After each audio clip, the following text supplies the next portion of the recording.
بيبدأ الفيلم مع جورجينا صديقة كريستيانو رونالدو اللي عرفته من 5 سنين بس، وعندها منه 3 أطفال، وعندها دلوقتي 27 سنة. واختها بتقول إن السن ما بيبانش عليها لأنها بتبان أكبر من كده في السن. كريستيانو عنده ولد تاني اسمه جونيور من أم تانية، وجورجينا بتعامله كويس مش علشان هي طيبة، لا علشان هي مش مرات أبوه.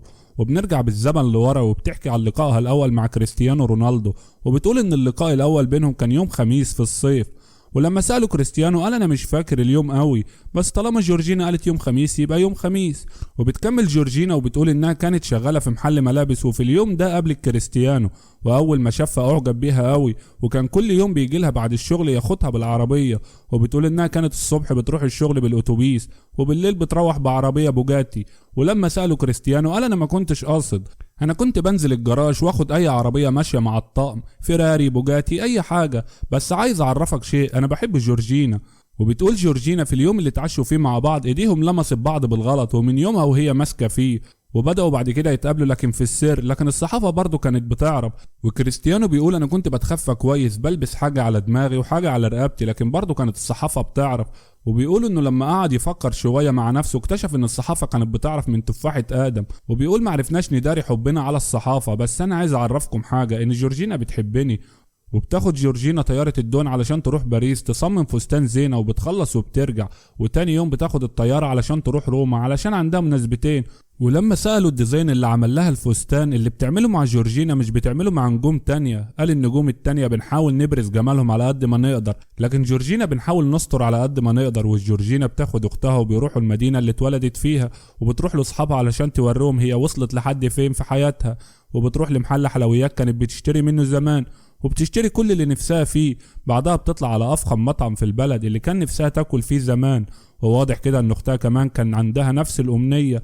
وبتروح بعد كده على صالة الباليه اللي كانت بتتدرب فيها وهي صغيرة، وبتقول للمدربة انها محافظة على لياقتها لان كريستيانو بيشجعها على كده، لان ده مهم بالنسبة له وبيكون فخور بيها جدا. وتاني يوم بتصحى جورجينا وبتكون زهقانة لان بقالها يومين ما سافرتش، فبتنزل تعوم شوية في الصالة.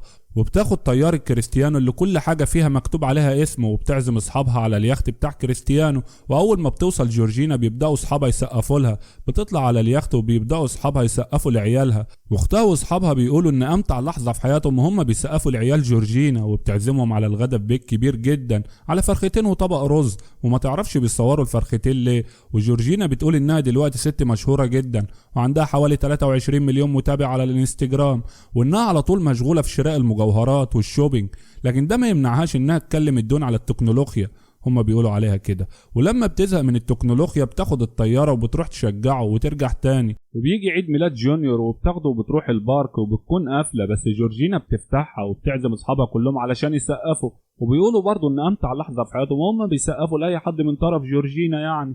وبيعملوا عيد الميلاد بعدها، جونيور بيركب الصاروخ وبينزل من على الصاروخ، جورجينا بتشبط وبتركب الصاروخ وبتنزل من على الصاروخ. بتلاقي مدير اعمالها صورها وبعت الفيديو لكريستيانو، وبتقول ان في اليوم ده كريستيانو كان قلقان عليا جدا، ولما سالوه قال انا كنت قلقان على الصاروخ. بعدها بتروح جورجينا تعمل مساج علشان تبقى صاروخ في مهرجان كان، بس بيكون في حيره بين فستانين، واحد اختاروا مدير اعمالها والتاني اختاروا كريستيانو، فبتعمل بروفا وتلبس الفستان اللي اختاره مدير اعمالها وبتوريه لصاحبتها، وبتلبس الفستان اللي اختاره كريستيانو وبتوريه لهم.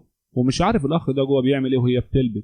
ومدير اعمالها حاول يقنعها تلبس الفستان البني، وفعلا جورجينا لبسته وراحت بيه مهرجان كان وعملت بيه شغل عظمه.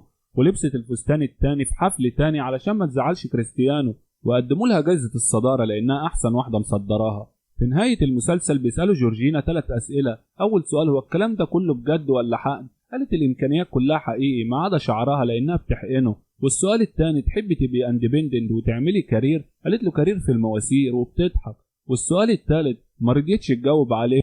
وبتلبس جورجينا الفستان الابيض وبتقول هيجي اليوم اللي هتتجوز هي وكريستيانو، وبتعرفنا انها حامل في توأم، يعني هيبقى معاها 5 عيال، معدل عيل كل سنه، تقريبا ما خلفوش سنه قبلها فقالوا يعوضوها بتوأم.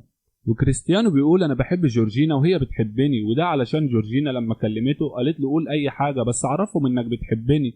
ولحد هنا بنكون وصلنا لنهايه فيلمنا اللي كشف جزء كبير من حياتها هي والدون اللي ما كانش حد يعرفها. لو عجبك الفيلم وحابب تشوفنا تاني اعمل اشتراك في القناه وما تنساش اللايك الجميل. اشوفكم الفيلم الجاي، سلام.